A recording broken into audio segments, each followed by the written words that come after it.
Structural survey is always a good idea. You don't want to open a can of worms after you're already in the transaction and it becomes only your problem and not something that you could actually ask the seller to take off the asking price. You know, sometimes people are like, well, it's a brand new development, I don't need to do a survey. Well, maybe not. You know, there are horror stories about new developments being built on abandoned oil fields that you wouldn't even know existed in Fulham. So do a survey.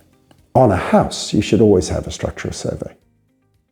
If you think about it, I mean, the structural survey could be, I don't know, £1,200 to many, many thousands of pounds. But in relation to the value of the property, you should always have a structural survey. You just don't know. There could be potential settlement in the property, which you should know about before you buy it.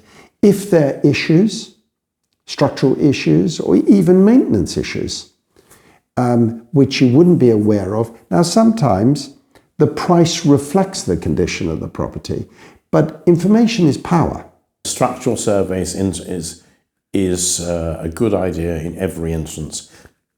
Peace of mind on the one hand, and finding problems before it's too late on the other hand. A structural survey is good at any time, be it a brand new build or an older style property that you're buying.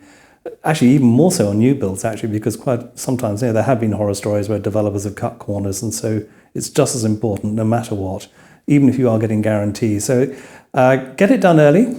As soon as you've entered into negotiations or you've agreed terms, just crack on and get on with it, because it's like pulling a sticking plaster off. You've got to do it quickly, and if there's any pain to be had, it's over and done sooner rather than later.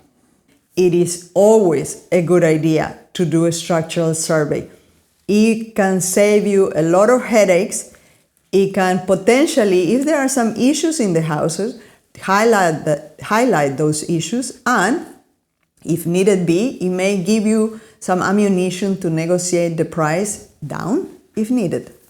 The structural survey is actually a good idea most of the time, less so on a big well-run building, but then in that case that's when a mechanical survey might become relevant. For smaller flats, a small sort of level 2-3 home buyer survey is probably enough, because obviously you can't really have a survey on the flat above or below. But when you're buying freehold, especially end of terrace, I think it's very important because of sort of bowing in that structure. You want to make sure that's going to be sort of, not going to cause any issues, need any sort of bracing in the future. But again, it sort of depends on value.